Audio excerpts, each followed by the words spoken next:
Hello and welcome to the Happy Scientist podcast from Bitesize Bio. If you want to become a happier, healthier and more productive scientist, you are in the right place. I'm Nick Oswald, the founder of BitesizeBio.com, and with me is the driving force of this podcast, Mr. Kenneth Vogt. I have worked with Ken for over 7 years now, with him as my business mentor and colleague, and I knew that his expertise could help you, all of you researchers out there.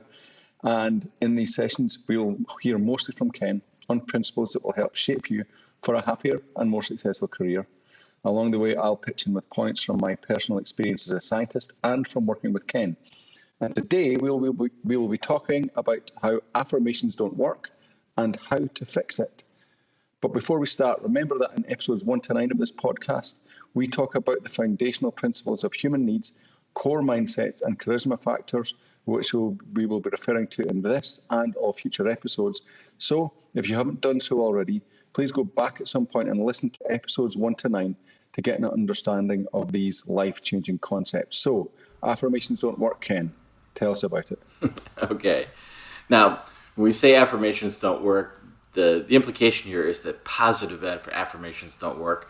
And those are usually the kind that people are doing. And you may think, well, what do you mean by an affirmation? Well, just as simply as possible, an affirmation is a declaration that something is true. And so if you want to improve something in your life or in your work or in your attitude, you might start using affirmations. And there's a lot of people that have taught about this, and it gets regurgitated again and again over time. You know, there was that book that Oprah promoted called The Secret that talked about affirmations. But before that, you know, there was Zig Ziglar, and before that there was Norman Vincent Peale and his whole idea about positive thinking. And I'm sure a lot of people and a lot of listeners would be thinking, yeah, you don't just change things by saying they're positive. And that's true. It doesn't just automatically work that way. You know, a phrase that I really like hearing is, if you just sit there and think there's no weeds in my garden, there's no weeds in my garden, there's no weeds in my garden, that doesn't make the weeds go away, right? And so you may look at this and say, well, you know, all right, there's some people out there that do this kind of thing, and I'm sure that it makes them feel better to go through these motions and jump through these hoops. But, you know, I'm a scientist. I deal in reality. I deal in data. So we're going to talk about that. We're going to talk about a study that was published in the Journal of Psychological Science. And it talked about these affirmations, and the study was entitled Positive Self-Statements, Power for Some, Peril for Others. This is by Dr. Joanne Wood of the University of Waterloo in Ontario, Canada. And the study came up with this conclusion, and this is a quote, that repeating positive self-statements may benefit certain people, such as individuals with high self-esteem, but backfire for the very people who need them the most. And that right there is the thing that has broken affirmations for a lot of people. Because they've done this. They said, well, I'm going to give myself some positive affirmations so that I will stop procrastinating, or that I will be more neat, or that I'll be more diligent, or I will be more focused on the details, or I will lose 5 pounds, or I will stop smoking, or I will stop, eating Hershey bars, whatever it is. And then it doesn't work for them. And it's, you see, this doesn't work. And this study here found, that conclusion tells us something interesting, because it says, it does work for certain people, but it doesn't work for others. And one of the key factors here was the level of someone's self-esteem. Now, if you think about this, a lot of people take on these notions of, I want to get better at something. I want to improve myself. I want to improve my work skills or my work habits. And the reason they want to improve them is because they know they're not doing as well as they should. Well, knowing that they aren't doing as well as they should, where is their self-esteem on this topic? So what happens is they don't believe it. When they give themselves an affirmation, and an affirmation would be just to make a positive statement about yourself. So it might be that, I would be like, I finish my to-do list every day. And so they just make that positive statement, and they may tell themselves that, they might put a Post-it note on their computer and tell themselves that, 10 times a day. I finish my to-do list every day. But the problem is, you make that statement, but then your mind follows up with its own statement. I finish my to-do list every day. Yeah, right. Sure you do. Or, no, you don't. What a liar. And the way you actually feel about it sneaks out. And if you don't feel good about something like that, what happens is the affirmation is that second statement. I finish my to-do list every day. No, I don't. No, I don't wins. And lo and behold, this positive affirmation didn't help you. Nothing changed. So people look at that and say, well, this just doesn't work. Well, go ahead. So to step this back then, for people who don't necessarily have never come across this idea, the idea of an affirmation is that you repeat positive statements about yourself to, kind of in one way try and make them come true, but really it's almost trying to reprogram yourself in a way. Is that what you say? Because yeah. I can think of negative affirmations working fairly well. Oh, yes. Well, see now, right there is the proof that affirmations do in fact work. Because when people have affirmations that they use all the time, and they're often not chosen, it's just that kind of thing. You're going along and you're doing things and you go, man, I'm so stupid. How many times a day do you telling yourself, I'm so stupid? Well, you will start to act stupid.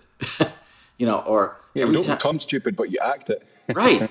Yeah. Or every time you walk by a mirror and you go, what a fat slob. Well, you start to believe that, and you will make it so. You are not going to skip the next cupcake after you've just told yourself for the 10th time, I'm a fat slob. Yeah, or you're less likely. Yeah, okay, I get. Okay, and so you're saying here then that the study is showing that the reason that if we take it for read that negative affirmations work, or at least they have effect, then the well, what it really comes down to positive is affirmations to have effect. It comes down to self-esteem in some right. way, whether it goes in. Well, that's one solution to the problem. But here's the issue. What if you don't really have solid self-esteem? In fact, that might be the thing you're trying to fix. So what we're going to do here is we're going to talk about how you can still make use of affirmations, positive affirmations, gain the benefit of that without having already achieved rock-solid self-esteem. So if you're coming from a place where you don't feel that good about yourself, or where you don't really trust that I can pull off this new positive habit I want to establish, there's still a way.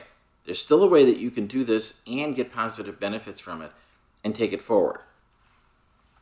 So the way an affirmation is typically structured is you make a statement about yourself and you state it in the present.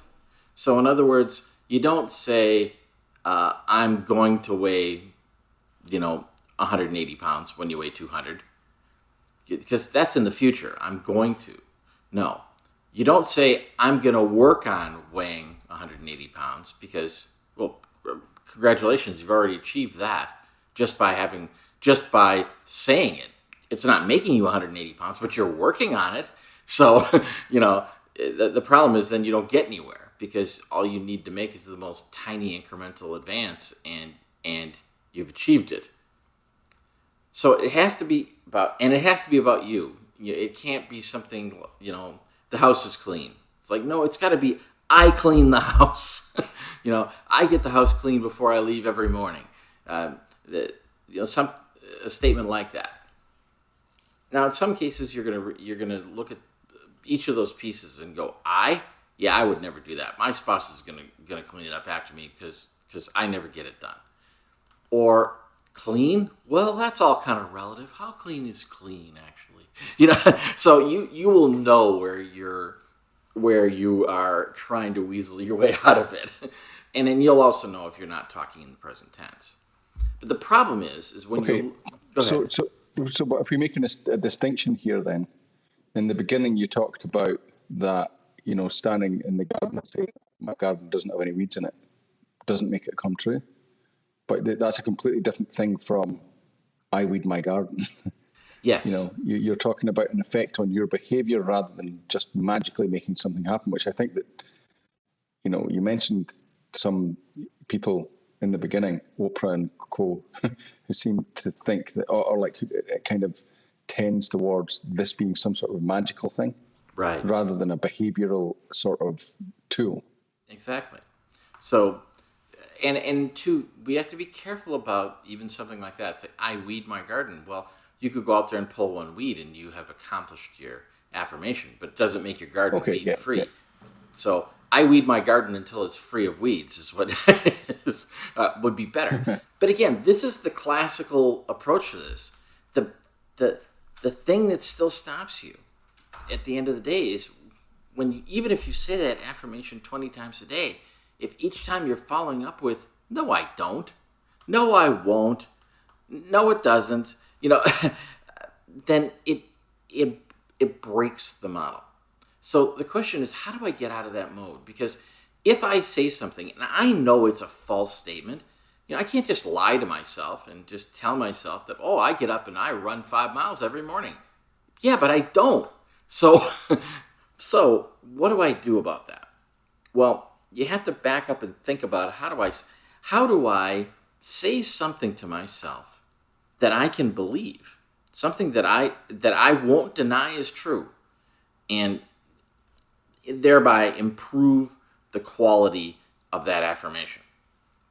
So, if we've already done these other parts where, it's well constructed and then, it's about me, and we're doing it, I'm considering that affirmation. I'm reading it aloud to myself many times during the day, so there's no failure to do what you should do.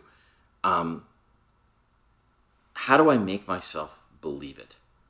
So we get back to what the study had to say about that. The point about this study that I thought was the most interesting was that this notion that it only fails for some. So it does.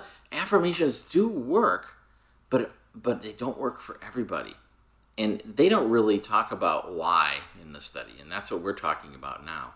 And it's really quite simple. We all have this very basic part of our brain, that reptilian brain that just is there to keep you safe. It's about survival. So when it encounters something that is false, it sees that as dangerous. And so it's going to weigh in. It's not going to let you just make a false statement because it sees you in danger in that situation. So when that happens, we got to think about, well, how do I keep the reptile happy? So I'm going to give you a few examples. We're going to use an affirmation that has to do with our weight. So let's say that here's my affirmation. I'm currently enjoying my light and agile body at 178 pounds. Okay, now that's got a lot of juiciness to it, right? It's a specific number. I'm not just saying I want to be thinner or I want to be lighter. There's a specific number. It's very specific. It's not even, it's 178. We're talking about, to the pound. I'm not rounding up to 5 pounds here or anything. And I described how it will feel to me that I'd be light and agile. So I'm telling myself how I will experience living this. Now, if I presently weigh 260 pounds and all I do is lay around on the couch all the time, such a affirmation as that, I'm just not going to believe it. I am currently enjoying my light and agile body at 178 pounds. It's like, what, am I going to go back to being 14? So you're not going to, your brain is not going to come along. So let's alter this, because that negative sense that oh, I'm a fat slob is going to win otherwise. So, how about this? I make my affirmation really have a lot of provisos. So, even though I'm presently 260 pounds, and even though I haven't gotten to the gym just yet, I am open to the possibility that I can enjoy my body at a light and agile 178 pounds. Now, I'll grant you that's a little longer, and it's got a lot more to it. But here's what's happening. We're acknowledging some truths. It's like, this is where I really am at right now. And this is really how little I've done right now. And then the phrase that is the most important, I am open to the possibility that. So now, that's what effect does that phrase? Okay, yeah. What effect does that phrase have then? I guess that's the nub of the whole affirmation. Then exactly. What it's doing is it's giving your brain a chance to say, okay, I'm open to the possibility. Now, it doesn't have to be true, but I'm open to the possibility that it could become true. And that allows your brain a circuit it can work with. Now, if you're making an affirmation like this, and you're saying to yourself, I'm open to the possibility that, and you're not open to the possibility, I mean, you really have to look at that. Am I truly not open to that possibility? Because you might, just because there's pushback, well, I think it's unlikely. Yes, but is it impossible? You have to face that with yourself.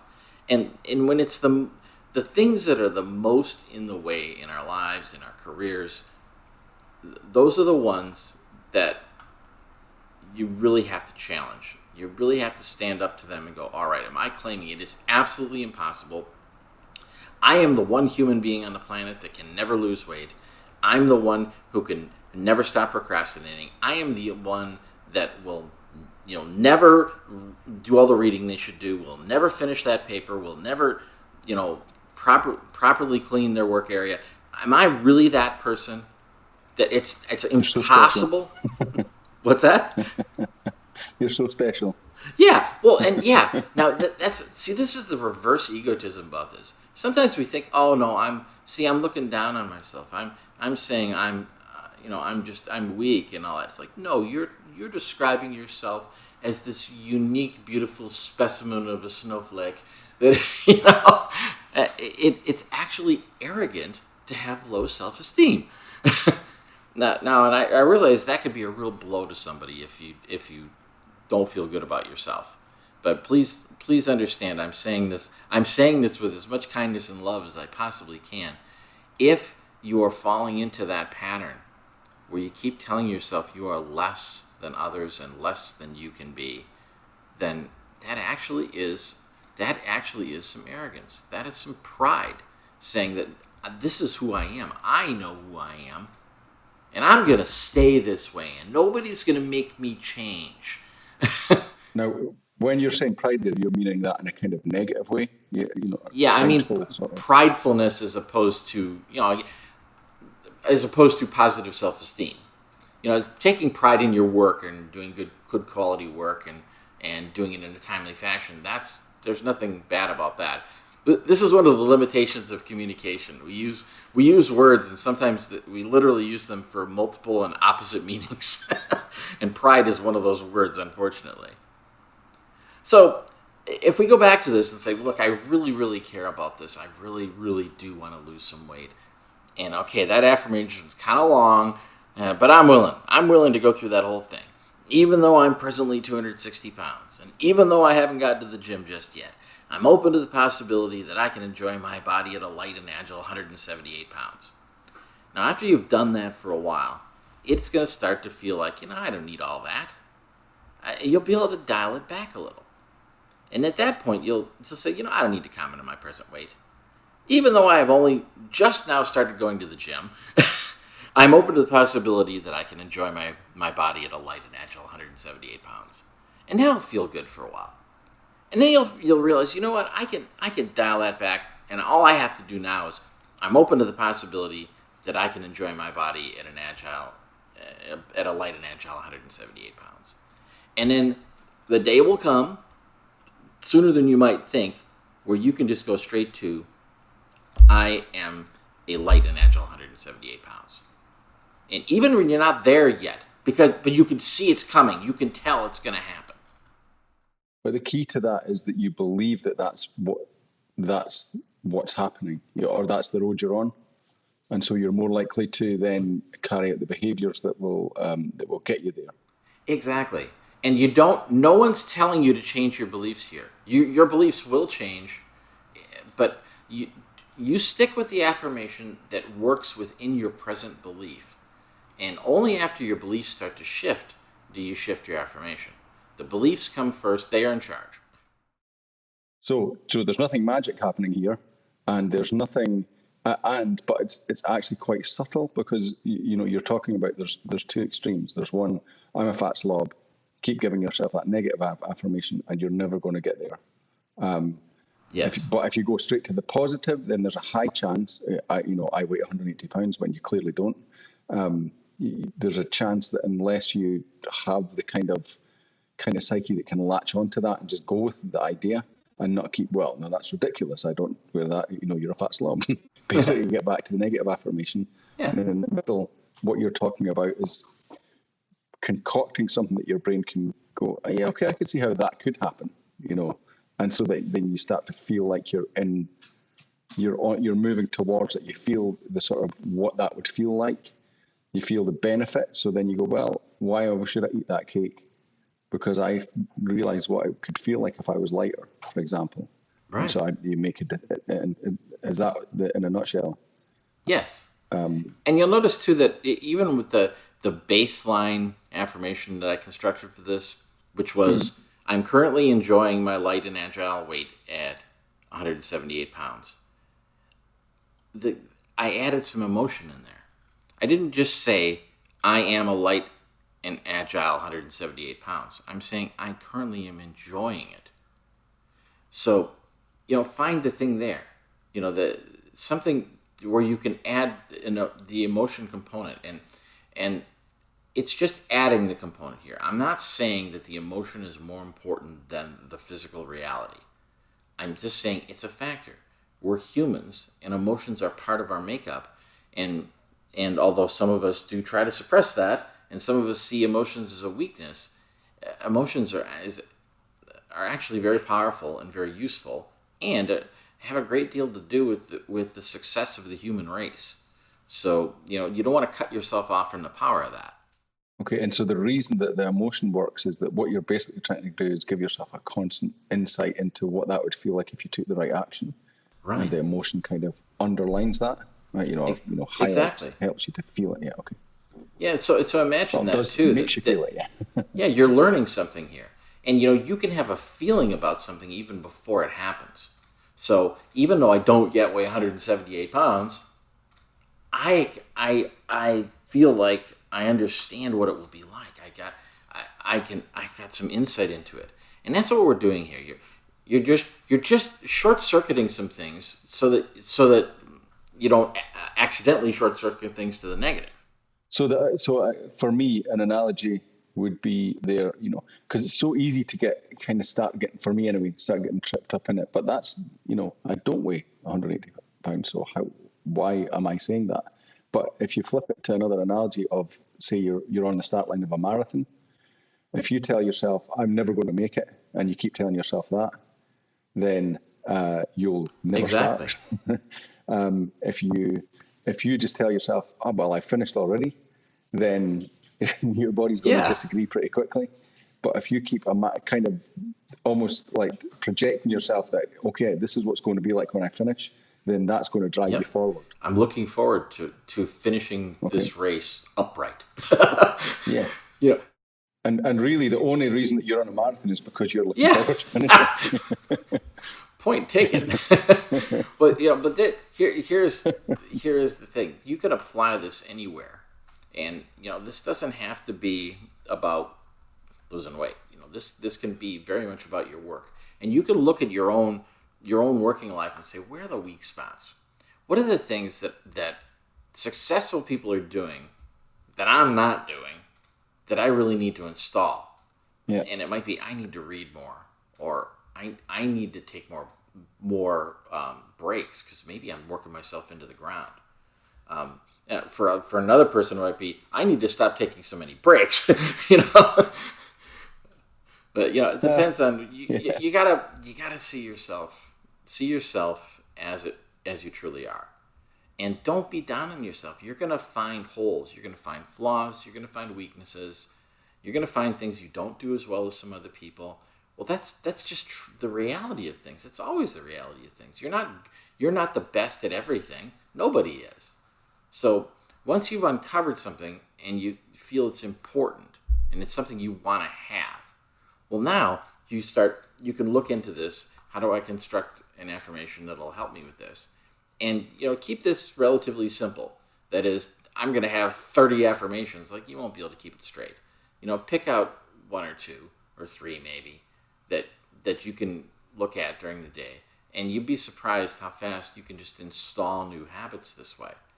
And you can change your thinking about things. Because it's like you were saying, if you're at the start of that marathon and you're thinking, man, I'll never make it, that is a miserable state to be in, especially as you're about to be thrown into a marathon. So if you want to suffer, if you want to keep suffering, remember, you're already doing this. You're already giving yourself affirmations all day long. And you know what the self-talk is. You know what the stuff is in your own head, your version of the things. And there are plenty of people listening that say, well, I would never call myself stupid. Well, that's great. The next person would say, wow, I don't know if I'd ever stop calling myself stupid. Find out what your things are. And just pay attention to yourself. When you hear yourself think these things, like, wow, that's something I think all the time. All the time I'm saying, I don't have enough time. Or these people are so difficult to work with. And some of that stuff you'll look at and say, yeah, but it's true. They really are difficult to work with. The problem, though, is that you keep saying it to yourself. And so you look for proof.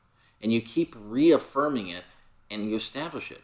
Whereas if you look at those same people and go, well, they're not always difficult. They're not difficult 24 hours a day. Sometimes they're helpful.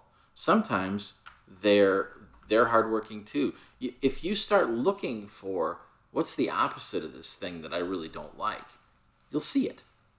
You'll start to see evidence, and then you can start to support that evidence. And then you can start to support them in that evidence. And so I just realized that I could do something the other way around. If I see something in myself that I want to change, I say, right, I'm going to do X.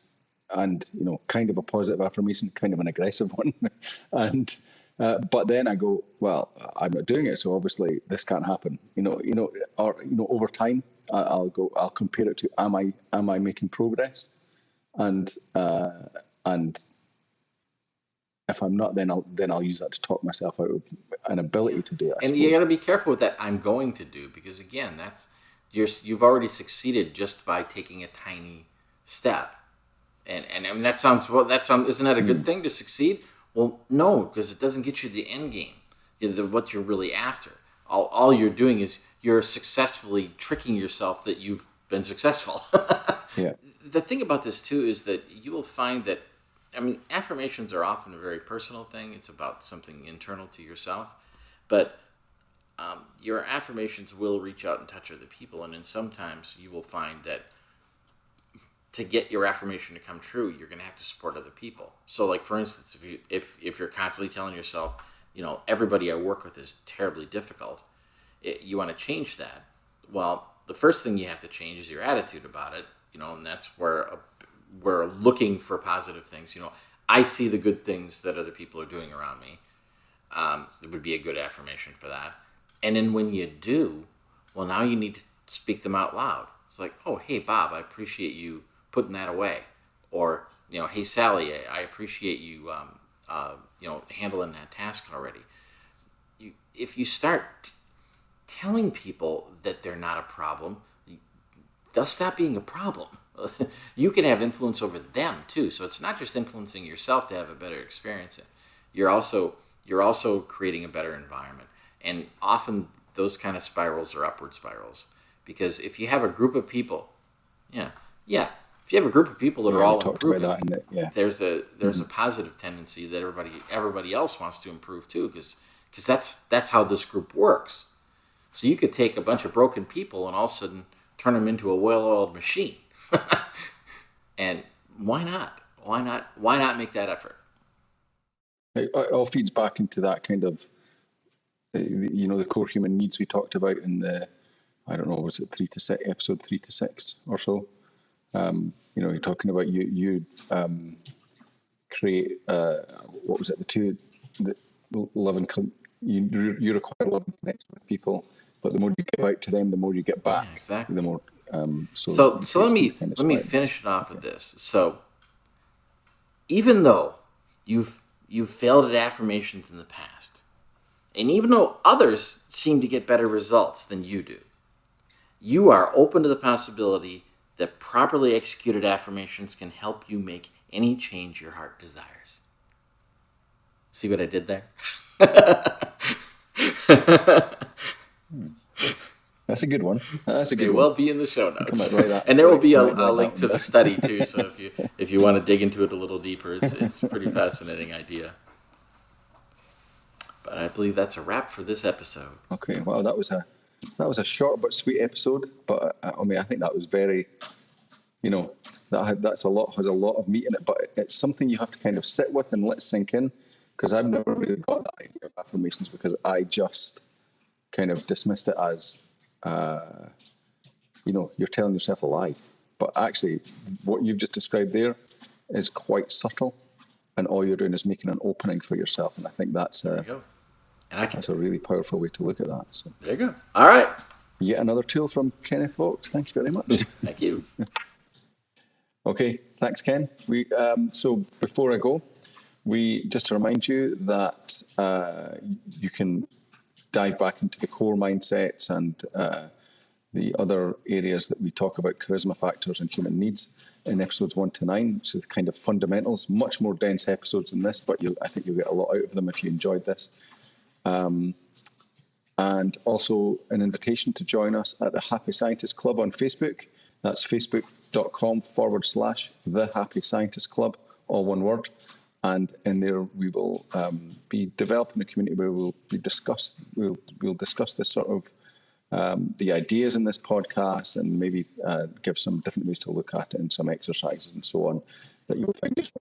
So again, thank you for some great insight again, Ken. And bye, everybody. Thank you to everyone for joining us, and we'll see you next time.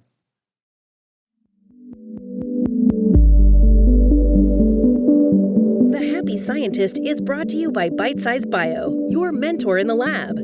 Bitesize Bio features thousands of articles and webinars contributed by hundreds of PhD scientists and scientific companies who freely offer their hard-won wisdom and solutions to the Bitesize Bio community.